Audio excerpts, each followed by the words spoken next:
சீரான உடல் எடை தந்து ஆரோக்கியமாக வைத்திருக்கும் lion oats family super action family. வெற்றியாளரை விதைக்கும் மண் எஸ்என்எஸ், வெற்றியாளரை உருவாக்கும் மண் SNS institutions, Kovai. IBC Tamil நேயர்களுக்கு வணக்கம். இன்றைய சிறப்பு நேர்காணலில் நம்மோடு இணைந்திருக்கிறார் தாவேகாவின் செய்தி தொடர்பாளர் சத்யகுமார் அவர்கள். வணக்கம். வணக்கம் சங்கர். வெள்ளை அறிக்கை வெளியிடப்படும் அப்படின்னு தாவேகா சார்பில் சொல்லப்பட்டிருந்தது. கடைசியாக வெள்ளை அறிக்கை வெளியிடப்பட்டிருக்கு. ஏற்கனவே 2021 இதே மாதிரி வெள்ளை அறிக்கை பிடிஆர் பழனி தியாகராஜன் வெளியிட்டிருந்தார். அந்த வெள்ளை அறிக்கைக்கும் இப்போ நீங்கள் வெளியிட்டிருக்கக்கூடிய வெள்ளை அறிக்கைக்கும் என்ன வித்தியாசம்? சங்கர், இந்த சப்ஜெக்டே ரொம்ப ஸ்பெஷலைஸ் சப்ஜெக்ட். இதுக்கு முன்னாடி மதிப்புக்குரிய பழனிவேல் தியாகராஜன் அவர்கள், இப்போது எங்களுடைய ஃபினான்ஸ் மினிஸ்டர் மரிவல்சன் அவர்கள் ரிலீஸ் பண்ணியிருக்காங்க. ஃபஸ்ட்டு ஒயிட் பேப்பர்னால் என்ன அப்படின்னு பார்த்தீங்கன்னா, ஒரு நிலைமையை, அதாவது ஒரு பர்டிகுலர் இஷ்யூவை ஆராய்ச்சி பண்ணி அதில் இருக்கக்கூடிய பிரச்சனைகளை கண்டறிஞ்சு அதுக்கான சொல்யூஷன் கொடுக்கக்கூடிய ஒரு அப்ரோச் தான் ஒயிட் பேப்பர். இந்த ஒயிட் பேப்பர் ஆகப்பட்டது அரசாங்கங்கள் எப்போ தேவையோ கொண்டு வரலாம். இதுதான் ஃபஸ்ட்டு நம்ம புரிஞ்சுக்க வேண்டியது. இப்போது நிதி நிலைமையை பற்றி வெள்ளரிக்கை ஏன் தேவைப்படுது அப்படின்னு நீங்கள் பார்த்தீங்கன்னா, நாங்கள் எலெக்ஷன் மேனிஃபெஸ்டோ ரெடி பண்ணும்போதே, எலெக்ஷன் மேனிஃபெஸ்டோ கமிட்டியில் நான் இருந்தேன் எங்களோட கட்சியில். ஸோ நாங்கள் ரெடி பண்ணும்பொழுது ரெவென்யூ மொபிலைசேஷன், வருவாய் ஈட்டக்கூடிய வழிகள் என்ன அப்படிங்கிறத பற்றி 2 நாள் நாங்கள் டிஸ்கஸ் பண்ணியிருக்கோம். எங்கள் பொதுச் செயலாளர், அப்புறம் எங்களுடைய கமிட்டியில் இருந்த எக்ஸ்பர்ட்ஸு எல்லாருமே உட்காந்து 2 days கிட்டத்தட்ட ஒரு 18 hours கிட்ட நாங்கள் ரெவென்யூ மொபிலைசேஷன் ஐடியாஸை டிஸ்கஸ் பண்ணோம். பட் அந்த டைமில் எங்ககிட்ட இருந்த டேட்டா ஆர் இஷ்யூஸ் பேப்பர்னு எடுத்து பார்த்தீங்கன்னா, பழனிவேல் தியாகராஜன் அவர்கள் போன அரசாங்கம் இருக்கும் பொழுது, அதுவும் 2021 கொண்டு வந்த ஒயிட் பேப்பர் தான் இருந்தது. அந்த ஒயிட் பேப்பர் எடுத்து பார்க்கும்பொழுது அதுலேயுமே பார்த்தீங்கன்னா ரெவென்யூ மொபிலைசேஷன் ஐடியாஸ் இல்லை. அதில் வருவாய் எப்படி கட் பண்ணுறது, பப்ளிக் செக்டார் அண்டர்டேக்கிங்ஸில் எப்படி டிஸ்இன்வெஸ்ட்மெண்ட் பண்ணுறது, இந்த மாதிரி ஐடியாஸ் தான் ரெவென்யூ மொபிலைசேஷன் ஐடியாஸாகவே இருந்தது பழனிவேல் தியாகராஜன் அவர்களுடைய வெள்ளை அறிக்கையில். அதை பேஸ் பண்ணி டிஸ்கஷன் நடக்கும் பொழுது, எலெக்ஷன் ப்ராமிசஸ் கொடுக்கும் பொழுதே எந்த மாதிரியான ப்ராமிசஸ் கொடுத்தா நம்மளுடைய ஃபிஸ்கல் ப்ரூடன்ஸ்ன்னு சொல்லுவோம். ஃபிஸ்கல் ப்ரூடன்ஸ்னால் ஃபினான்ஷியல், நம்மளுடைய நிதி நிலைமையை பேஸ் பண்ணி டெலிவர் பண்ணுறதுக்கான சாத்தியக்கூறுகளை உருவாக்குறது. இது செயல்படுத்த முடியுமானா செயல்படுத்த முடியும். அதை செயல்படுத்தணும்னா இப்போ இருக்கிற ப்ரெசென்ட் பட்ஜெட்டை பேஸ் பண்ணி அனலைஸ் பண்ணி பார்த்தா பட்ஜெட்டே டிரான்ஸ்பரன்சி இல்லாமல் இருந்தது. டிஎம்கே உடைய budget 2024-25, 2025-26 interim budget. So 2024-25 budget எடுத்து பார்த்தா கடன் சுமையை கரெக்டாகவே டிஸ்க்ளோஸ் பண்ணல. ஸோ ஃபஸ்ட்டு இதுவே financial annual financial statement of the budget annual financial statement of the state, அதுலேயே கடன் சுமை எவ்வளோன்னு கண்டே பிடிக்க முடியல எங்களை மாதிரி எக்ஸ்பர்ட்ஸ்னாலேயே.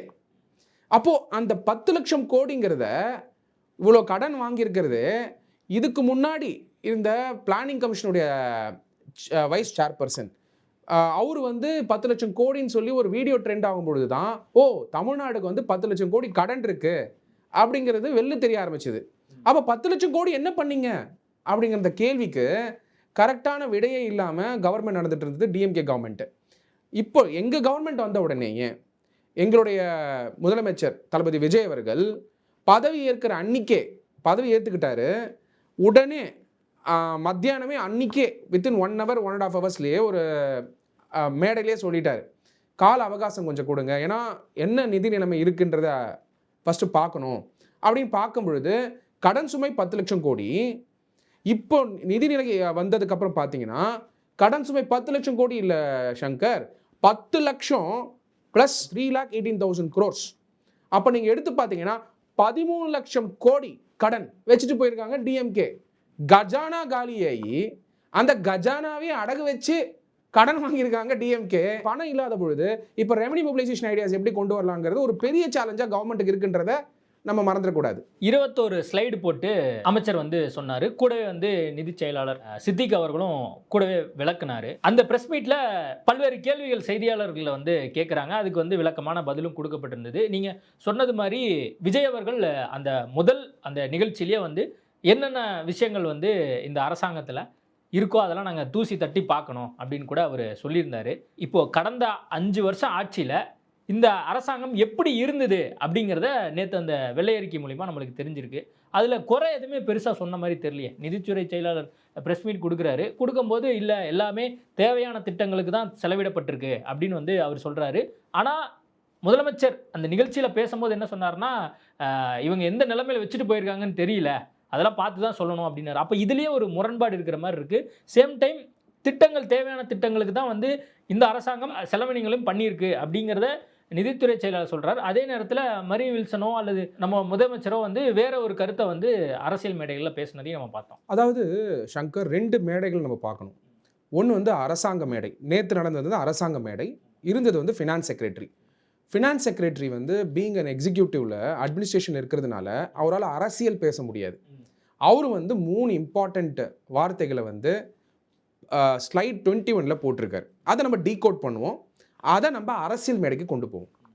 3 இம்பார்ட்டன்ட் விஷயம் என்ன சொல்லியிருக்காரு? வெளிப்படைத்தன்மை. சித்திக் அவர்கள் சொல்லும் பொழுது வெளிப்படைத்தன்மை கொண்டு வரணும், டிரான்ஸ்பரன்சி கொண்டு வரணும்னு சொல்கிறாரு. 2வது பொறுப்புடைமை, ரெஸ்பான்சிபிலிட்டி. தென் சீர்திருத்தம், ரீஸ்ட்ரக்சரிங். இந்த 3த்தையும் நம்ம புரிஞ்சுக்கணும். இப்போது இதை ஏன் நான் அரசியல் களத்துக்கு கொண்டு வரணும்னு சொல்கிறேன்னா, நீங்கள் எக்ஸிக்யூட்டிவ்ல அட்மினிஸ்ட்ரேஷனில் உட்காந்துக்கிட்டு நீங்கள் வந்து கட்சி ரீதியாக சார்ஜ் பண்ண முடியாது. அதை நீங்கள் அக்செப்ட் பண்ணிக்கிறீங்களா இல்லையா? ஒரு ஐஏஎஸ் அதிகாரி, அவர்கள் வந்து இந்த அரசாங்கம் இருந்தாலும் சரி, அடுத்த அரசாங்கம் வந்தாலும் அவர் கண்டினியூ பண்ணணும் அவரோட சர்வீஸை. They are the steel frame work of the nation are the service. அதனால வந்து அவர் லிமிட்டடாக தான் சொல்ல முடியும், டிப்ளமேட்டிக் வேர்டில் தான் சொல்ல முடியும். இதை நீங்கள் டீகோட் பண்ணி பார்த்தீங்கன்னா, வெளிப்படைத்தன்மை வேணும்னா போன அரசாங்கத்தில் இல்லைன்னு தான் அர்த்தம். நம்ம அரசியல் களத்துக்கு போவோம். அதுக்கு நேற்று மரிய வில்சன்ட்ட பல்வேறு கேள்விகள்லாம் எழுப்பப்பட்டு அதில் ஒரு முக்கியமான கேள்வி, மு.க. ஸ்டாலின் ஆட்சியில் எத்தனை செலவினங்கள் அரசாங்க ரீதியாக பண்ணப்பட்டிருக்கு அப்படின்னு ஒரு கேள்வி கேட்குறாங்க. அதுவும் குறிப்பாக அந்த தேர்தல் நேரத்தில் நினைக்கிறேன் எவ்வளோங்கிறது தொடர்ந்து 2-3 டைம் கேட்குறாங்க. ஆனால் மரிய வில்சனால் சொல்ல முடியல. அப்போ இந்த மாதிரி பல்வேறு விஷயங்களுக்கு நம்மளுக்கு பதில் தெரியலையா, இல்லை தெரிஞ்சும் சொல்லாமல் இருக்கமா அப்படிங்கிற கேள்வி இருக்குல்ல. சரி, அதாவது நேற்று நடந்த மீட்டிங் பொறுத்த வரைக்கும் என்னன்னா சங்கர், நீங்கள் கேட்கக்கூடிய கேள்வி எல்லாமே அந்த ஸ்லைடில் இருக்குது. செலவினங்கள் எடுத்தீங்கன்னா வருமானத்தை விட அதிகமாக தான் செலவாயிருக்கு. சிம்பிள் மெஷர் நீங்கள் செக் பண்ண வேண்டியதுன்னா ஃபிஸ்கல் டெஃபிசிட் எவ்வளோ? 3% மேலே தான் இருக்குது FRBM ஆக்ட் படி. Fiscal responsibility budgetary management act Tamil Nadu என்னைக்காவது அந்த லிமிட்டில் இருந்திருக்கான்னா இருந்ததே கிடையாது. அப்போது இங்கே கொஸ்டின் கம்ஸ், சோஷியல் வெல்ஃபேர்னால தான் இந்த கடனானா கிடையாது. அதுதான் நான் சொல்ல வரேன். சோஷியல் வெல்ஃபேர் கட்டாயமாக தேவை. இன்ஃபேக்ட் டிவிகே அரசாங்கம் சோஷியல் வெல்ஃபேரை இன்னும் அதிகமாக தான் நாங்கள் கொடுக்க போகிறோம். இன்னும் அதிகமாக கொடுக்குறத தாண்டி சோஷியல் வெல்ஃபேர் கவர்மெண்ட்டாக தான் இது இருக்கும். செக்யூலர் சோஷியல் ஜஸ்டிஸ் ஐடியாலஜி தான் நாங்கள் ஃபங்க்ஷன் பண்ணுவோம். அப்படி இருக்கும் பொழுது 3 இம்பார்ட்டன்ட் விஷயத்தினால தான் இந்த கடன் சுமை வந்திருக்கு. மக்களுக்கு சோஷியல் வெல்ஃபேர் போய் சேர்ந்திருந்தா பல கிராமங்களில் இன்னைக்கு ரோடு இருந்திருக்கும் சங்கர். சோஷியல் வெல்ஃபேர் போய் சேர்ந்திருந்தா பல கிராமத்தில் இருக்கக்கூடிய குழந்தைங்க படிச்சிருப்பாங்க சங்கர். சோஷியல் வெல்ஃபேர் போய் சேர்ந்திருந்தா பல இடங்கள்ல டெவலப்மெண்ட் ஆட்டோமேட்டிக்காக நடந்திருக்கும் சங்கர். நீங்க சொல்றது எல்லாமே ஒரு பொலிட்டிக்கல் குற்றச்சாட்டு மாதிரி எனக்கு தெரியுது. இப்போ மாநில மொத்த உள்நாட்டு உற்பத்தி மதிப்பில் வருவாய் பற்றாக்குறையின் சதவீதம் சொல்லி 2021-22 காட்டியிருக்காங்க. 2.25% இருக்கு. அதுவே இறுதி ஆண்டு 2025-26 முதல்நிலை கணக்கு அதில் வந்து 2.22% அப்படிங்கிறத குறிப்பிட்டு சொல்லியிருக்காங்க. கிட்டத்தட்ட வந்து ஒரு 0.03 தான் வந்து வித்தியாசம் இருக்குது. அடுத்து அப்படியே வந்து பார்த்தோம்னா மாநில மொத்த உள்நாட்டு உற்பத்தி மதிப்பில் சொந்த வரி வருவாய் சதவீதம் அப்படின்னு சொல்லி காட்டியிருக்காங்க. அதில் 5.993%. அதுவே வந்து இறுதி ஆண்டில் 5.45% அப்படின்னு காட்டியிருக்காங்க. அதே மாதிரி மாநில மொத்த உள்நாட்டு உற்பத்தி மதிப்பில் மொத்த நிலுவை கடன் 2021 28.7%. அதே மாதிரி இறுதி ஆண்டில் 28.3%. கிட்டத்தட்ட வந்து பெருசாக டிஃபரன்ஸ்லாம் எதுவும் இல்லையே. அப்போ எல்லாமே நல்லா தான் பண்ணியிருக்காங்க அப்படிங்கிறதான டேட்டா காட்டுது. நீங்கள் சொல்கிறது ஒரு குறைகளாக இருக்கலாம். அந்த எந்த அரசுமே வந்து 100% சரியாக செயல்படுதுன்னு கேட்டால் அது வந்து கண்டிப்பாக இருக்க வாய்ப்பு இல்லைங்கிறத தற்போதைய இருக்கக்கூடிய முதலமைச்சரே ஒப்புக்கொள்வார். அப்படி பார்க்கும்போது எல்லாமே நல்ல டீசெண்டான ஒரு நம்பர்ஸில் தானே இருக்குது. அதாவது நீங்கள் பார்த்தது வந்து பர்சன்டேஜ் டேர்ம்ஸில், நீங்கள் அப்சல்யூட் டேர்ம்ஸில் எடுத்து பார்க்கணும். அதாவது இப்போ அப்சல்யூட் டேர்ம்ஸில் வந்து 21வது ஸ்லைடு தான் ரொம்ப இம்பார்ட்டன்ட். வெள்ளை அறிக்கையிலேயே 21வது ஸ்லைடு தான் ரொம்ப இம்பார்ட்டன்ட். அந்த 21வது ஸ்லைடு என்ன சொல்லியிருக்காங்கன்னா 10 லட்சம் கோடி நேரடி கடன் ப்ளஸ் அந்த 3 லட்சம் கோடி பப்ளிக் செக்டர் அண்டர்டேக்கிங்கில் நீங்கள் வந்து டிரான்ஸ்போர்ட் கார்பரேஷனாக இருக்கலாம், பப்ளிக் செக்டர் அண்டர்டேக்கிங்ஸ் வரக்கூடிய கடன் 3,18,000 crores. ஸோ நீங்கள் ஆட் பண்ணிங்கன்னா 13 லட்சம் கோடி கடன். அடுத்தது 78,324 கோடி வருவாய் பற்றாக்குறை டெபிசிட். இந்த டெபிசிட் நம்பர் எடுத்துகிட்டு போயிட்டு நீங்கள் 2021 நம்பரோட கம்பேர் பண்ணுங்கள். அப்சல்யூட் டேர்ம்ஸில் கட்டாயமாக பார்த்தீங்கன்னா அது கம்மியாக தான் இருக்கும். நீங்கள் ஜிடிபி பேஸ் பண்ணி, உற்பத்தியை பேஸ் பண்ணி நீங்கள் கம்பேர் பண்ணுறதுனால பர்சன்டேஜ் டேர்ம்ஸில் வேணால் நீங்கள் சொல்லலாமே தவிர அப்சல்யூட் டேர்ம்ஸில் உங்களுடைய இன்ஃப்ளேஷன் இதெல்லாம் நீங்கள் அப்ளை பண்ணி நீங்கள் அப்சல்யூட் டேர்ம்ஸில் பார்த்தீங்கன்னா 78,324 கோடி வருவாய் பற்றாக்குறை இருக்குது. அது மட்டும் இல்லாமல் சங்கர், உங்கள் தலையிலையும் பிறக்கக்கூடிய ஒரு குழந்தை தலையிலையும் 1,28,934 rupees, 1,28,000 rupees கிட்டத்தட்ட ஒரு குழந்தை மேலேயும் ஒருத்தர் மேலேயும் கடன் இருக்குது. 1,28,000 rupees. அப்போது இந்த கடன் ஆகப்பட்டது குறையணும், ஆனால் ஏறுது. நீங்கள் 2021-22 இப்போ எடுத்து பார்த்தீங்கன்னா கடன் ஆகப்பட்டது ஒரு மனிதர் மேலேயும் தமிழ்நாட்டில் ஏறி இருக்குன்றதை நம்ம புரிஞ்சுக்கணும். இதை தாண்டி வெளிப்படைத்தன்மை, பொறுப்புடைமை, சீர்திருத்தம் சொல்லும் போது நீங்கள் பொலிட்டிக்கல் சொல்கிறீங்க சங்கர். அது எப்படி பொலிட்டிக்கல்? எப்படி டிரான்ஸ்பரன்சி இல்லை? நேற்று மரிய வில்சனோ அல்லது நிதித்துறை செயலாளர் சித்திக்கோ இதுக்கு முன்னாடி பல்வேறு நலத்திட்டங்கள்லாம் வந்து பண்ணியிருக்காங்க, அதனால எதுவும் வந்து இந்த கடன் சுமையெல்லாம் அதிகமாக இருக்குமா அப்படின்னு வந்து கேட்குறாங்க. அப்படிலாம் எதுவும் இல்லை. அரசாங்கம் எப்பயுமே சர்வீஸ் பேஸ்டாக தான் வந்து இயங்கும். அப்படி பார்க்கும்போது எல்லாமே நல்ல திட்டம் தான் சொல்லி 2 பேரும் சொல்கிறாங்க. அப்போது நீங்கள் ஆட்சிக்கு வரணும்னு நீங்கள் சொல்லும்போது என்ன சொன்னீங்கன்னா, இந்த அரசாங்கம் மோசமான ஆட்சி, ஊழல் ஆட்சி அப்படின்லாம் வந்து முதலமைச்சர் வந்து பிரச்சாரம் பண்ணார் விஜய் அவர்கள். இப்போது நேற்று அந்த ப்ரெஸ் மீட்டில் எங்கேயுமே பெருசாக ஊழல் அப்படி நடந்திருக்கு, இந்த மாதிரி நாங்கள் வந்து இதை கண்டுபிடிச்சிருக்கிறோம், இந்த 5 வருஷத்தில் இப்படிலாம் முறைகேடு பண்ணியிருக்காங்கன்னு எதுவுமே லீக் அவுட்டே பண்ணலையே. நீங்கள் லீக்கேஜ் அதை பற்றி சொல்கிறீங்க, ஆனால் என்ன லீக் பண்ணியிருக்கீங்க? இந்த 5 வருஷத்தில் உங்ககிட்ட ஃபுல் டேட்டா இருக்குது, என்ன ஊழல் பண்ணியிருக்காங்க, என்ன முறைகேடு பண்ணியிருக்காங்கன்னு கான்க்ரீட்டாக எதுவுமே சொல்லலையே. அப்போ மக்கள்கிட்ட நீங்கள் சொன்னது ஒன்று, இப்போ கடைசியாக வந்து நீங்கள் நேற்று வெள்ளை அறிக்கைன்னு சொன்னது வேற ஒன்றாகல இருக்குது. நீங்கள் முந்தின 2021 வெள்ளை அறிக்கைக்கும் இந்த 26க்கும் என்ன வித்தியாசம் அப்படின்னு தானே மக்கள் கேட்பாங்க. இப்போது நீங்கள் பார்த்தீங்கன்னா சங்கர், கிட்டத்தட்ட வந்து 50 இடங்களில் நான் பிரச்சாரம் பண்ணியிருக்கேன் பொதுக்கூட்டங்களில். இந்த 10 லட்சம் கோடி கடனை பற்றியும் ஃபினான்ஷியல் இஷ்யூஸ் பற்றியும் தொடர்ச்சியாக நம்ம பேசணும். அது மட்டும் இல்லாமல் உமன்ஸ் டே செலிப்ரேஷன் March 8 அன்னைக்கு தளபதி விஜய் அவர்கள் அட்ரஸ் பண்ணும்பொழுது இந்த இஷ்யூ பற்றி அவர் பேசியிருந்தார். எக்ஸாக்ட் டேட்டே சொல்கிறேன் உங்களுக்கு. அதில் ஸ்டாலின் சார் டேக்ஸ் அப்படின்னு ஒரு சொல்லியிருந்தார் 30%. இந்த 30% நீங்கள் யோசிங்க, வெளிப்படைத்தன்மை இல்லாமல் ஊழல் நடந்திருக்குன்றத யார் சொன்னா அப்படின்னு பார்த்தீங்கன்னா பழனிவேல் தியாகராஜன் அவர்களுடைய ஆடியோ ரிலீஸ் ஆச்சா? அதில் 30,000 கோடி வந்து ஒரு வருஷத்துக்கு ஊழல் பண்ணுறாங்கன்னு அவர் சொன்னாரா? படித்தவர், நன்கு படித்தவர், எல்லாருக்கும் தெரியும் பிடிஆர் அவர்களுடைய குவாலிஃபிகேஷன் என்னன்னு. அவர் 30,000 crore சொன்னார். அப்போ 5 வருஷத்துக்கு 1,80,000 கோடி. இது குறைந்தபட்சம். அந்த வார்த்தை நீங்கள் பார்க்கணும், மினிமம் அது. அப்போ அதிகபட்சம் ஒரு 3 லட்சம் கோடி கூட ஊழல் நடந்திருக்க வாய்ப்பு உண்டு. அதனால தான் நாங்கள் வந்து பொலிட்டிக்கல் ரேலிஸ் நடக்கும்போது சரி, பொலிட்டிக்கல் மீட்டிங்ஸ் நடக்கும்போது சரி, மக்கள்கிட்ட இதை டெமோக்ரட்டைஸ் பண்ணணும். மக்கள்கிட்ட கொண்டு போய் என்ன சேர்த்தோம்? உங்களுக்கு வர வேண்டிய பணம் உங்களுக்கு வரலைங்க, அதனால தாங்க டிரான்ஸ்பரன்சி இல்லை, ரெஸ்பான்சிபிலிட்டி இல்லைங்க. ஏன் ரெஸ்பான்சிபிலிட்டி இல்லை? MAWS டிபார்ட்மெண்ட்டு கே நேரு அவர்கள் வேலை வாங்கி தரேன்னு சொல்லிட்டு பல பேர்கிட்ட வந்து காசு வாங்கியிருக்காரு. இது வெளிப்படைத்தன்மையும் இல்லை, பொறுப்புடைமையும் கிடையாது. இபியில் என்ன நடந்திருக்குன்னு தெரியுது, டாஸ்மாக்ல என்ன நடந்திருக்கு தெரியுது. அது மட்டும் இல்லாமல் செந்தில் பாலாஜி அவர்கள் ஜாப் ஸ்கேம் எப்படி பண்ணியிருக்காங்க. ஸோ அப்போ நீங்கள் எடுத்து பார்க்கும்போது நான் சொன்னது ஒரு டிபார்ட்மெண்ட் தான், 2 டிபார்ட்மெண்ட் தான். இதை பற்றி நம்ம வந்து உட்காந்து பேசினா 12 hour 13 hour கூட பேசலாம். ஸ்டாலின் டேக்ஸை பற்றி நீங்கள் சொல்கிறீங்க. இப்போ தற்போது ஒரு முக்கியமான பிரச்சனை கிளம்பி இருக்கு. இந்த அரசாங்கம் வந்த பின்பாக டாஸ்மார்க்கில் 10 ரூபா வந்து அதிகமாக வாங்க மாட்டோம் அப்படின்னு வந்து ஆரம்பத்தெல்லாம் பேசப்பட்டது. இப்போ வந்து அந்த 10 ரூபாய்க்கு ஒரு ரீசன் வந்து சொல்லப்படுது. கூடுதலாக இப்போ டாஸ்மார்க்கில் 20 ரூபா வாங்குறீங்க. 20 ரூபா எதுக்காக வாங்குறீங்க? அதுக்கு ஒரு காரணம். அந்த 10 ரூபா வந்து எதுக்காக கூட வாங்குறோன்னா, பாட்டில் வந்து நீங்கள் திரும்ப கொடுத்தீங்கன்னா அந்த 10 ரூபா வந்து நீங்கள் திரும்ப வாங்கிக்கலாம் அப்படின்னு வந்து சொல்கிறீங்க. இப்போ நான் வந்து வாங்கிட்டு போய் வீட்டில் குடிச்சிட்டு திரும்ப வந்து உங்கள்கிட்ட பாட்டில் 10 ரூபா கொடுக்கணும். அப்போ இதுவே ஒரு முறைகேடு தானே? நீங்கள் கிளியராக அப்சர்வ் பண்ணி பாருங்கள். எங்கள் மினிஸ்டர் வந்து இதை பற்றி பேசும்போது, அந்த 10 rupees பற்றி பேசும்போது நீங்கள் எடுத்து பார்த்தீங்கன்னா டாஸ்மாகில் 10 ரூபா வாங்க வேணான்னு எங்கேயுமே சிஎன்ஏஜியும் சொல்லலை, கண்ட்ரோல் ஆடிட்டர் ஜெனரல் ஆஃப் இந்தியாவும் சொல்லலை. இது முக்கியமான பாயிண்ட். 10 ரூபா வாங்கினது, 10 ரூபா வாங்குறது யார் பாக்கெட்டுக்கு போச்சுன்றது தான் கொஸ்டின். 10 ரூபா வாங்க வேணாம்னு சொல்லல, 20 ரூபா வாங்க வேணாம்னு சொல்லல, நீங்க 30 ரூபா கூட வாங்குங்க. பாட்டிலுக்கு 10 ரூபான்னு விஜய் டான்ஸ் ஆடுறாரு. இப்போ என்ன வந்து இதுக்கு ஒரு வேக்கானம் கொடுத்தா எப்படி ஏத்துப்பாங்க? மக்கள் எப்படி ஏத்துப்பாங்க? குடிக்கிறவங்க எல்லாம் எப்படி ஏத்துப்பாங்க? நீங்க என்ன முடிக்க விட்டாதான் மக்களுக்கு வந்து என்னன்னு இது புரியும். Let me complete. ஒரு பாட்டிலுக்கு வந்து 10 ரூபா வாங்குறது செந்தில் பாலாஜி வாங்கினாருன்னு தான் சொன்னோம். செந்தில் பாலாஜி வாங்கலன்னு ஏன் சொல்லல? செந்தில் பாலாஜி வந்து சொன்னாரா நான் வாங்கல? இல்ல அப்ப இருந்த அரசாங்கம் வந்து இந்த 10 ரூபா எதுக்கு வாங்குறாங்கன்னு எக்ஸ்பிளைன் பண்ணாங்களா? பண்ணலையே. இப்போ சொல்கிறேன் கேளுங்க. சிஎன்ஏஜி ரிப்போர்ட் எடுத்து பாருங்க, கண்ட்ரோல் ஆடிட்டர் ஜெனரல் ஆஃப் இந்தியாவுடைய ரிப்போர்ட் எடுத்து பாருங்க. தணிக்கை குழு என்ன சொல்கிறாங்க? வாங்குற ரீஃபண்டபிள் டெபாசிட் எங்கே போகுதுன்ற கேள்வி எழுப்பியிருக்காங்க. சிஎன்ஏஜி என்ன எழுப்புறாங்க? வாங்கின 10 ரூபாய் எங்கே போகுது? அது திருப்பி வந்து கஜானாக்கே வரணும். திருப்பி கஜானா வந்து வெளில போய் யார் வந்து அந்த பாட்டிலை வந்து கொடுக்குறாங்களோ அவங்க வாங்கிட்டு போகணும். அதுக்கு சிஸ்டம் வந்து இப்போ மினிஸ்டர் வந்து இம்ப்ளிமெண்ட் பண்ணிட்டு இருக்காரு. அந்த வெண்டிங் மெஷின் மாதிரி எங்கன்னா பாட்டில் கொடுத்துட்டா அந்த 10 ரூபாய் கிடைச்சிரும். சொல்றீங்க இப்போ ஆல்ரெடி 10 ரூபாய் வாங்குறாங்க, அந்த 10 ரூபாய்க்கு கணக்கு இல்லை அப்படிங்கறதா நீங்க சொல்ல வருது. இப்போ கூடுதலா 10 ரூபாய் வாங்குறாங்க, 20 ரூபாய் வாங்குறாங்க. 20 ரூபாய் எப்படி வந்து இப்போ 140 ரூபாய் சரக்குனா 160 ரூபாய் கொடுத்து நான் வாங்கி குடிக்க முடியுமா? 20 ரூபாய் இப்போ அரசாங்கத்துக்கு நான் எக்ஸ்ட்ரா தண்ட செலவுலாம் பண்றேன் கிடையாது.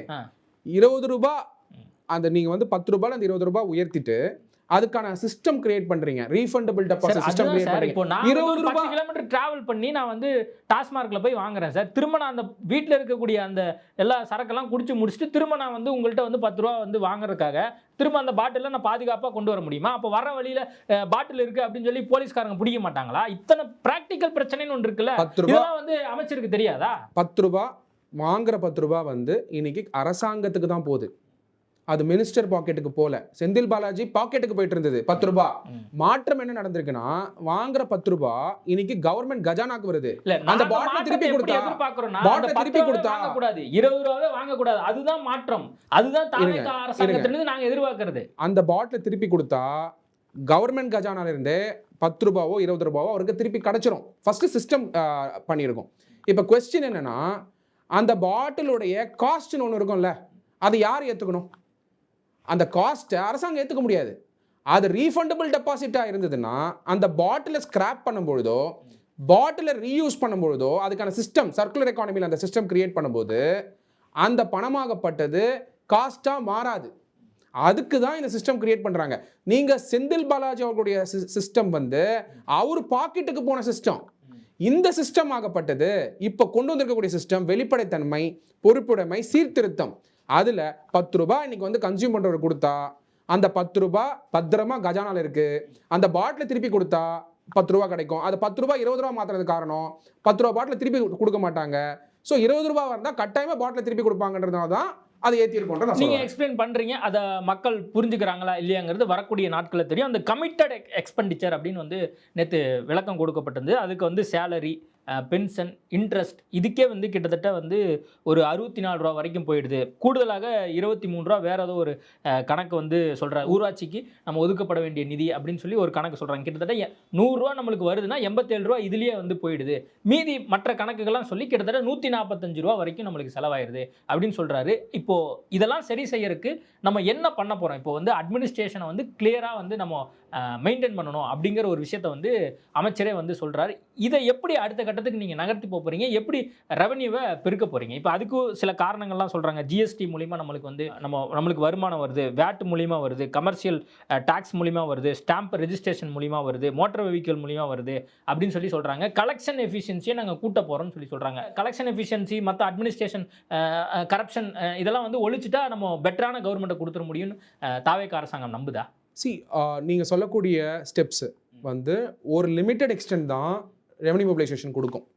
ஃபஸ்ட்டு ரெவன்யூ மொபிலைசேஷனுக்கு தேவையான 3 நிலை டிரான்ஸ்பரன்சி, ரெஸ்பான்சிபிலிட்டி அண்ட் ரீஸ்ட்ரக்சரிங் பண்ணாதான் அடுத்த ரெவன்யூ மொபிலைசேஷன் ஐடியாக்கே நம்ம போக முடியும். இப்போ 13 லட்சம் கோடி கடன் இருக்க, இந்த 13 லட்சம் கோடியும் முழுசாக நம்மளால் வந்து சரிப்படுத்த முடியுமானா எல்லா அரசாங்கமும் முயற்சி எடுப்பாங்க.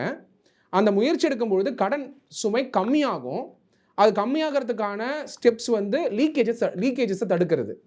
போடக்கூடிய ஸ்கீம்ஸு எல்லா மக்களுக்கும் போய் சேரணும். அப்போ சேரும்போது சொசைட்டி ப்ரோக்ரஸ் ஆகும். அதனால் வரக்கூடிய வருவாய் தான் நம்ம கடனை குறைக்கும். இது வந்து ஒரு விசியஸ் சர்க்கிள். நேற்று நீங்கள் ஃபினான்ஸ் மினிஸ்டர் பேசும்போது சொல்லியிருப்பாரு, ஒரு விசியஸ் சர்க்கிளில் நம்ம மாட்டிக்கிட்டு இருக்கோம். அந்த விசியஸ் சர்க்கிளில் பிரேக் பண்ணி வெளில வரணும்னா இந்த 3 விஷயம் நம்ம செய்யணும் அப்படின்னு சொல்லியிருக்காரு. So looking at the perspective, இன்றைக்கி இருக்கக்கூடிய நிதி நிலைமையில் சரி பண்ணணும்னு சொன்னாக்க பப்ளிக் செக்டர் அண்டர்டேக்கிங்ஸை வந்து நிறைய ரீஸ்ட்ரக்சர் பண்ணணும். சங்கர், ஓப்பனாக லெட் அஸ் அண்டர்ஸ்டாண்ட். இன்றைக்கி 3 லட்சம் கோடியை சரி பண்ண முடியுமா? 13 லட்சம் கோடி, 10 லட்சம் கோடி கடன் ஆயிடுச்சு ஆல்ரெடி. இந்த 3,80,000 கோடி அந்த கடனை வந்து எப்படி சரி பண்ணுறது? நீங்கள் வெள்ளை அறிக்கையில் வந்து வந்திருக்கக்கூடியது இன்றைக்கி பிரச்சனையை சொல்லியிருக்கோம். Solutions are going to be followed time லைனில். ஆனரபிள் சீஃப் மினிஸ்டர் வந்து இதுக்கான டிஸ்கஷன் நடத்துகிறாரு. கட்டாயமாக சொல்யூஷன்ஸ் வரும். ரீஸ்ட்ரக்சரிங் பண்ணணும், பப்ளிக் செக்டர் அண்டர்டேக்கிங் ரீஸ்ட்ரக்சரிங் பண்ணணும், கொலாபரேஷன்ஸ் பண்ணணும், எஃபிஷியன்சிக்காக கொலாபரேஷன்ஸ் பண்ணணும். இன்றைக்கி நீங்கள் டிரான்ஸ்போர்ட் டிவிஷன் எடுத்திங்கன்னா அந்த டிரான்ஸ்போர்ட் டிவிஷனில் என்னென்ன பிரச்சனை இருக்குன்றத துறை சார்ந்த ஐஏஎஸ்க்கு தெரியும். அந்த டிரான்ஸ்போர்ட் வந்து நீங்கள் ப்ரைவேட்டைஸ் பண்ணவும் கூடாது, ஏன்னா வெல்ஃபேர் கவர்மெண்ட். அப்படி இருக்கும்பொழுது கொலாபரேஷன்ஸ் என்ன பண்ணலாம், அந்த கொலாபரேஷன்ஸில் வந்து எப்படி நம்ம காஸ்ட் வந்து குறைக்கலாம், அப்புறம் வந்து க்ரீன் எனர்ஜிஸ் எப்படி கொண்டு வரலாம். ஒரு பப்ளிக் செக்டர் அண்டர்டேக்கிங்குமே வெல்ஃபேர் கொடுக்கக்கூடிய அண்டர்டேக்கிங், அதை சரி பண்ணணும். So challenges are many. நீங்கள் கேட்கக்கூடிய கேள்வியில் ஒரே பதில் தான் சங்கர்.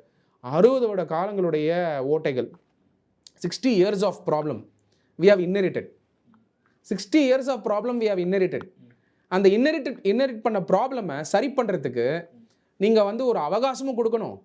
அதே மாதிரி கேள்விகளும் வந்து கேட்கும்போது ஒரு கரிசனையோட நீங்கள் கேட்கணும். எல்லாரும் ஏன் கரிசனையோட கேட்குறேன் நான் சொல்கிறேன்னா, 60 வருஷம் ப்ராப்ளம் கையில் கொடுத்துட்டு போயிருக்காங்க திராவிட கட்சிகள். தாவேகா ஆட்சி வந்து எல்லாமே கரெக்ட் ஆயிரும். நீங்க வெள்ளை அறிக்கை நீங்க மக்கள் முன்னாடி எடுத்துட்டு வந்து அப்படி வரணும்னு எதிர்பார்த்து ஓட்டு போட்டுருக்காங்க. இன்னைக்கு சங்கர் நீங்க சொல்லுங்க, இன்னைக்கு நீ வெள்ளை அறிக்கை வந்த உடனே தான் சத்யகுமாரை கூப்பிட்டு இதுல expert, lawyer, chart accountant, cost accountant, company secretary Sathyakumar கிட்ட இன்டர்வியூ வரீங்க. Beyond being a spokesperson of the party. இந்த 13 லட்சம் கோடி பத்தி சங்கர் ஏன் விவாதம் பண்ணல? எலெக்ஷன் அப்போ கூட திராவிட முன்னேற்ற கழகம் இருக்கும்போது, சார் இவ்வளோ கடன் வாங்கியிருக்காங்களே எங்க சார் போச்சு நீங்க கேட்கவே இல்லையே. ஆனா சங்கர் இன்னைக்கு வந்து டிவிகே அரசாங்கம் வந்த உடனே எப்படி சார் இந்த 13 லட்சம் கோடியை குறைப்பீங்கன்னு கேட்கும் பொழுது பதில் ஒன்று தான் சங்கர், நீங்க கேட்குற கேள்வி நியாயம். மக்களும் வந்து தாவேகா அரசாங்கம் வந்தால் மாற்றம் வரும் அப்படின்னு நினைச்சாங்க. மாற்றம் வந்துக்கிட்டு தான் இருக்கு. ஃபர்ஸ்ட் மாற்றம் மக்கள் கிட்ட என்ன பிரச்சனை இருக்குன்னு சொன்னது. ரெண்டாவது, அந்த பிரச்சனையை மக்களும் கவர்மெண்ட்டும் சேர்ந்து தான் சரி பண்ணணும். சேர்ந்து சரி பண்ற பொறுப்பும் தாவேகா அரசாங்கம் நாங்கள் எடுத்திருக்கோம். கட்டாயமா சரி பண்ணுவோம். ஆனா ஸ்டேஜ் பை ஸ்டேஜ், போய் சொல்லக்கூடாது. Stage by stage. 13 லட்சம் கோடி நாளைக்கே வந்து இல்லாமல் ஆயிடுமா? இல்லை. ஆனால் 1 வருடமோ 2 வருடங்களோ சோஷியல் வெல்ஃபேர் ஸ்கீம்ஸையும் கண்டினியூ பண்ணிக்கிட்டு பேரலாக வந்து டிரான்ஸ்பரன்சி, ரெஸ்பான்சிபிலிட்டி, ரீஸ்ட்ரக்சரிங்கை வந்து மைக்ரோ லெவலில் டிபார்ட்மெண்ட் வைஸ் பண்ணி வருவாய் ஏற்றக்கூடிய விஷயத்தை செஞ்சால் கட்டாயமாக முடியுங்கிறத நீங்கள் புரிஞ்சுக்கணும். அது மட்டும் இல்லாமல் ஒரு இம்பார்ட்டன்ட் விஷயம் சொல்கிறேன் பாருங்கள். மதுரையில் ஒரு ப்ராப்பர்ட்டி டேக்ஸ் ஸ்கேம் உங்களுக்கே தெரியும். பெரிய பெரிய வசதியானவங்களுக்கு ப்ராப்பர்ட்டி டேக்ஸ் இல்லாமையும் மிடில் கிளாஸ்க்கும் ஏழைங்களுக்கும் வந்து வச்சிருக்கக்கூடிய ப்ராப்பர்ட்டி மேலே அதிக டேக்ஸ் போட்டது உங்களுக்கே தெரியும். அது ஒரு எவ்வளோ கோடி ஊழல்னு தெரியும். அப்போ வருவாய் இழப்பு இருந்ததா இல்லையா? அந்த மாதிரி ஒரு டிபார்ட்மெண்ட்டில் எவ்வளோ நடக்குது, என்ன நடக்குதுங்கிறத கட்டாயமாக சரி பண்ணணுமா வேணாமா?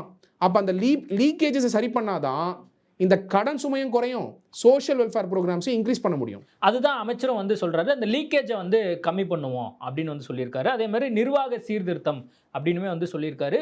என்னென்ன வழி இருக்குது அப்படிங்கிறத நாங்கள் டிஸ்கஸ் பண்ணுவோம் அப்படின்னு வந்து சொல்லியிருக்காரு. இது எல்லாமே ஒரு பொத்தாம் பொதுவாக இருக்கே. நம்ம வந்து வருமானத்தை பெருக்கணும்னா அதுக்கான வழி என்னன்னு கேட்டால் அதுக்கான பதில் இல்லை. இதுக்கு முன்னாடி திமுக அரசாங்கம் என்னென்னலாம் வந்து வெளிப்படையாக செலவு பண்ணியிருக்காங்க அப்படின்னு கேட்டால் அதுக்கான பதில் இல்லை.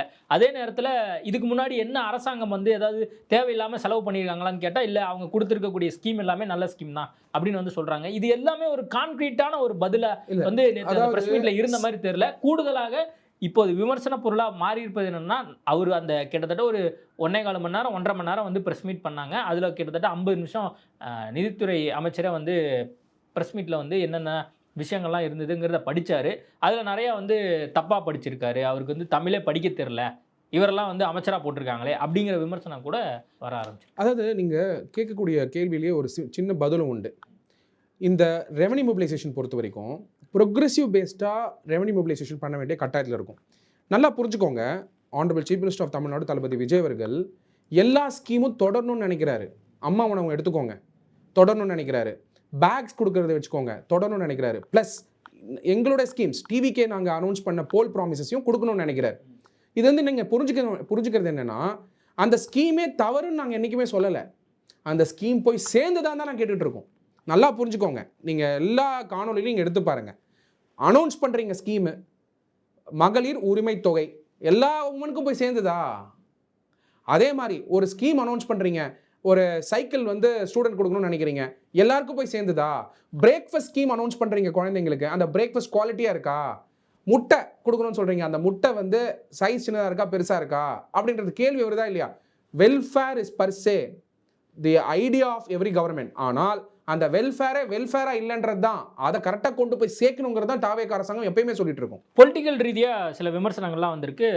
முன்னாள் நிதியமைச்சர் வந்து தங்கம் தென்னரசு ஒரு ட்விட் போட்டிருந்தாரு, அதையும் நீங்கள் பார்த்துருப்பீங்கன்னு நினைக்கிறேன். வெள்ளை அறிக்கை அல்ல வெற்று அறிக்கை அப்படின்னு வந்து சொல்லியிருக்காரு. தமிழ்நாட்டின் நிதிநிலை குறித்து ஏற்கனவே நிதிநிலை அறிக்கையில் தெளிவாக விளக்கி கூறப்பட்டிருக்கின்றது. ஆனால் வான வேடிக்கை வாக்குறுதிகளை அள்ளித்தெளித்து மக்களை ஏமாற்றி பொறுப்புக்கு வந்துள்ள இந்த அரசு தனது நிர்வாக திறமையின்மையினாலும் ஆளத் தெரியாமல் ஹைப் ஏற்றி அறிக்கை ஒன்றினை வெள்ளை அறிக்கை என்ற பெயரில் வெளியிட்டு அதனையும் ஃப்ளாப் ஆக்கியிருக்கிறாங்க அப்படின்னு வந்து ஒரு ட்விட் ஒன்று போட்டிருக்கிறாரு. மதிப்புக்குரிய தங்கம் தென்னரசு அவர்கள் வந்து one of the most respected politician of the DMK. அவரும் இப்படி எழுத ஆரம்பிச்சிட்டாரு அப்படிங்கிறது தான் வருத்தம் அளிக்குது. இது வெற்றி இருக்கேன்னு எப்படி சொல்ல முடியும்? ஏங்க 10 லட்சம் கோடி கடன் வந்து நேரடி கடனை பற்றி சொல்லியிருக்கோம். 3 லட்சம் கோடி வந்து பிஎஸ்யூஸ் பப்ளிக் செக்டர் அண்ட் பொது நிறுவனங்கள் வந்து வாங்கியிருக்காங்கன்னு சொல்லியிருக்கோம். ஒரு தமிழ்நாட்டுடைய ஒருத்தருக்கு வந்து 1,28,000 ரூபாய் வந்து கடன் இருக்குன்னு சொல்லியிருக்கோம். 78,324 கோடி வருவாய் பற்றாக்குறைன்னு சொல்லியிருக்கோம். இது எப்படி வெற்றி அறிக்கை ஆகும்? இல்ல, இந்த அறிக்கை ஏன் வந்து அவர் தரல? அறிக்கைகளா நீங்க வந்து தேர்தல் வாக்குறுதியா கொடுத்துட்டீங்க. 2,500 ரூபாய் கொடுக்குறேன்னு நீங்க சொன்னீங்க. இப்போ 2,500 ரூபாய் கொடுக்க முடியுமா? இந்த கடன் பிரச்சனையினால கொடுக்க முடியுமா அப்படிங்கிற ஒரு கேள்வி.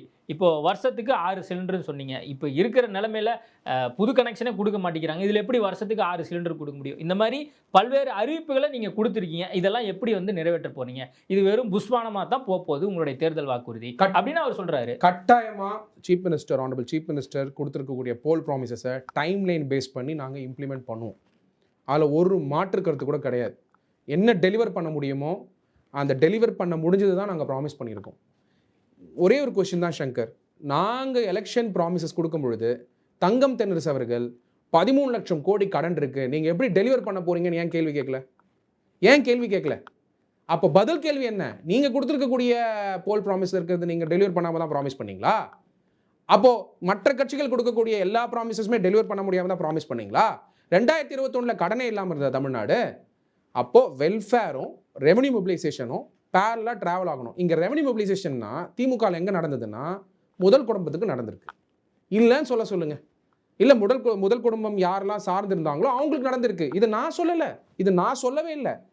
இது சொன்னது பழனிவேல் தியாகராஜன் அவர்கள் 30,000 கோடி ஒரு வருஷத்துக்குன்னு சொன்னார். அப்போ அந்த ஸ்டேட்மெண்ட்டுக்கு இது வரைக்கும் பதில் சொல்லியிருக்காரா முன்னாள் முதலமைச்சர் ஸ்டாலின் அவர்கள்? மரியாதைக்குரிய முன்னாள் முதலமைச்சர் ஸ்டாலின் அவர்கள் சொல்லியிருக்காரா? இல்லை இந்த ஸ்டேட்மெண்ட் மேலே சொந்த கட்சியில் இருக்கக்கூடிய ஃபினான்ஸ் மினிஸ்டர் சொன்னார்னு டிஎம்கே டிஃபமேஷன் போட்டாங்களா அவர் மேலே? அப்போது ஃபேக்ட் ரிமைன்ஸ் வாட்? 30,000 கோடி ஒரு வருஷத்துக்கு வந்து ஊழல் பண்ணுற குற்றச்சாட்டை முன்னாள் ஃபினான்ஸ் மினிஸ்டர் வந்து சொல்லியிருக்காரு. அப்போது 5 வருஷத்தில் 1,80,000, அந்த 1,80,000 கோடி மினிமம்ங்க அது. அப்போது இதை பற்றிலாம் நீங்கள் விவாதம் பண்ண மாட்டீங்க. நாங்கள் போல் ப்ராமிஸ் கொடுக்கும் பொழுது ரெவன்யூ மொபிலைசேஷன் ஐடியாஸோடு தான் கொடுத்துருக்கோம். வரக்கூடிய நாட்களில் டைம்லைன் பேஸ் பண்ணி எங்களுடைய மாண்புமிகு முதலமைச்சர் தளபதி விஜய் அவர்கள் கட்டாயமாக மக்களுக்கு டெலிவர் பண்ணுவார். அதுக்கான டேலண்ட் எங்கள் கட்சியில் இருக்குது, அதுக்கான எக்ஸ்பர்டீஸ் எங்கள் கட்சியில் இருக்குது. சங்கர், உங்களுக்கு என்னை வந்து 17 வருஷமாக தெரியும். என்னை வந்து எலெக்ஷன் கமிட்டியில் போடுறாங்க, எலெக்ஷன் மேனிஃபெஸ்டோ கமிட்டியில் தளபதி விஜய் அவர்களும் நாமினேட் பண்ணி, பொதுச்செயலரை நாமினேட் பண்ணி, ஆனந்த் அவர்கள் நாமினேட் பண்ணி என்னை கமிட்டியில் போடுறாங்க. எங்கள் கமிட்டியில் இருந்தவங்கலாம் ஹைலி எக்ஸ்பர்ட், எஜுகேட்டட், நிதி நிலைமை தெரிஞ்சு தான் நான் எடுத்துகிட்டு போய் பட்ஜெட்டை காட்டி தான் ஸ்கீம்ஸ்க்கான ஸ்ட்ரக்சர் பண்ணுறோம். 2015 பட்ஜெட்லேருந்து 2026 பட்ஜெட் வரைக்கும். ஏன்னா ஒரு 10 வருஷம் அனலைஸ் பண்ணால் நம்ம நிதி நிலைமை எப்படி இருக்குன்னு தெரியுமா? அந்த நிதி நிலைமை பேஸ் பண்ணி தான். ரெண்டாவது ஞாபகம் வச்சுக்கோங்க, சில ஸ்கீம்ஸ் வந்து சென்ட்ரலி ஸ்பான்சர்ட் ஸ்கீம், சென்ட்ரல் கவர்மெண்ட்டும் பணம் தரணும். இதுக்கு முன்னாடி டிஎம்கே கவர்மெண்ட் என்ன பண்ணுவாங்க, நித்தி ஆயோக் போயிட்டு சண்டை போட்டு கிளம்பி வந்துட்டு மக்கள்கிட்ட நாங்கள் சண்டை போட்டுன்னு சொல்லி ஓட்டு வாங்க பார்த்தாங்க, ஆன்டை சென்டர் ஸ்டாண்டு. ஆனால் எங்கள் அரசாங்கம் very clear, we are only here to fight on issue based matters. நிதி பொறுத்த வரைக்கும் சென்ட்ரல் கவர்மெண்ட் வந்து என்னென்ன ஸ்கீம்ஸ் எஸ்எஸ்ஏ ஃபண்டா என்னென்ன கொடுக்குறாங்களோ அதை வாங்கிட்டு வந்து தமிழ்நாடுக்கு ஏற்ற மாதிரி கொடுக்கக்கூடிய ஒரு சிஸ்டமை தான் நாங்கள் ஒர்க் பண்ணிட்டு இருக்கோம். We are for cooperative federalism, we are for competitive federalism, we are not here to fight and stop all the facility that comes from the union government. இப்போது வெளிப்படையாக வெள்ளை அறிக்கையில் நிதி நிலைமை தெரிஞ்சு போச்சு, தமிழ்நாட்டினுடைய நிதி நிலைமை தெரிஞ்சிருக்கு. நீங்கள் அடிப்படையில் ஒரு ஆடிட்டர், ஒரு ஃபினான்ஷியல் எக்ஸ்பர்ட் அப்படிங்கிற அடிப்படையில் பார்க்கும்போது, வெள்ளை அறிக்கையை பார்க்கும்போது உங்களுக்கு என்ன தோணுது? நீங்கள் சொல்லியிருக்கக்கூடிய இந்த வாக்குறுதியெல்லாம் எப்போ நிறைவேற்ற போகிறாரு? அது மட்டும் இல்லாமல் இது சரியான அடுத்த கட்டத்துக்கு எடுத்துகிட்டு போகிறதுக்கு உங்களுடைய அட்வைஸாக என்ன இருக்க போகுது? கட்டாயமாக சங்கர், இது வந்து நம்ம வந்து மோர் டிரான்ஸ்பரண்ட்டாக மக்கள் முன்னாடி வந்து நிறுத்தியிருக்கோம். ஒரு ஸ்கீமும் டைம்லைன் பேஸ் பண்ணி தான் இம்ப்ளிமெண்ட் பண்ண முடியும். நீங்கள் உடனே நீங்கள் இம்ப்ளிமெண்ட் பண்ணோம் அப்படின்னு சொன்னாக்கா அந்த மாதிரி நிதிநிலையில் தமிழ்நாடு இல்லை. அதுக்கான ஸ்டெப்ஸு ஹானரபிள் சீஃப் மினிஸ்டர் வந்து டிஸ்கஷன் பண்ணி எக்ஸ்பர்ட்ஸோட கலந்துரையாடி இது மக்கள் சபையில் வச்சாச்சு. இன்னைக்கு 13 லட்சம் கோடி கடன் இருக்குன்னு மக்கள் தெரிஞ்சுக்கிட்டாங்க நேற்றுலேருந்து. அது முன்னாடி வரைக்கும் அவங்களுக்கு தெரியாது. இந்த 13 லட்சம் கோடி கடன் இருந்தும் இதை பேஸ் பண்ணி எங்களுடைய ஹானரபிள் சீஃப் மினிஸ்டர் தளபதி விஜய் அவர்கள் ஸ்கீம்ஸை வந்து எப்படி டெலிவர் பண்ண போறாரு அப்படிங்கிறத மக்கள் எதிர்பார்த்துக்கிட்டு இருக்காங்க. அதனால தான் நான் சொல்கிறேன், டைம் லைன்ஸ் ஃபிக்ஸ் பண்ணி தான் இதை டெலிவர் பண்ண முடியும். இதில் வந்து எல்லா ஸ்கீம்ஸும் நீங்கள் உடனே டெலிவர் பண்ணோம் அப்படிங்கிற சேலஞ்சை எதிர்க்கட்சிகள் வச்சாலும் நாங்கள் வந்து மக்கள்கிட்ட உண்மையாக தான் இருப்போம். உண்மைன்னா உண்மையை நிலையை சொன்னோம், உண்மையிலே என்ன செய்ய முடியுமோ அதை செய்வோம். சில இடங்களில் ப்ராப்ளம்ஸ் இருந்தால் ப்ராப்ளம்ஸ் இருக்குன்னு மக்கள் சபையில் வைப்போம். மக்கள் அதை ஏற்றுப்பாங்க. சில இடங்களில் அதுக்காகவும் தயாராக இருக்கும். ஏன்னா 13,18,000 crores வந்து கடன் சுமை இருக்கும் பொழுது ஒரு சைடு கடனும் குறைக்கணும், ஒரு சைடு வந்து டிரான்ஸ்பரன்சி, ரெஸ்பான்சிபிலிட்டி அண்ட் ரீஸ்ட்ரக்சரிங் பண்ணணும், மூணாவது அந்த கடன் சார்ந்து இருக்கக்கூடிய வெல்ஃபேர் ப்ரோக்ராம்ஸும் டெலிவர் பண்ணணும். மக்கள் சபை முன்னாடி எங்கள் தளபதி விஜய் அவர்கள் எடுத்து வச்சிருக்காரு. மக்களுக்கு தெரியும் எவ்வளோ கஷ்டத்தை இந்த கவர்மெண்ட்டை நாங்கள் நடத்துகிறோன்னு. அதனால் ஒரு ஸ்கீமும் அவங்களுக்கு டைம்லைன் பேஸ் பண்ணி கட்டாயமாக டெலிவர் பண்ணுவோங்கிறத நான் உறுதி கொடுத்துறேன். மக்கள் பார்க்குறாங்க, அவங்க பார்த்து முடிவு பண்ணட்டும். உங்களுடைய கருத்துக்கள் வந்து ஏற்கப்படுகிறதா இல்லை நிராகரிக்கப்படுகிறதா அப்படிங்கிறத வரக்கூடிய நாட்களில் தெரிய வரும். நேர்காணல் கொடுத்ததுக்கு மிக்க நன்றி. நன்றி சங்கர். சீரான உடல் எடை தந்து ஆரோக்கியமாக வைத்திருக்கும் lion oats family super action family. வெற்றியாளரை விதைக்கும் மண் எஸ்என்எஸ், வெற்றியாளரை உருவாக்கும் மண் எஸ்என்எஸ் இன்ஸ்டிடியூஷன்ஸ் கோவை.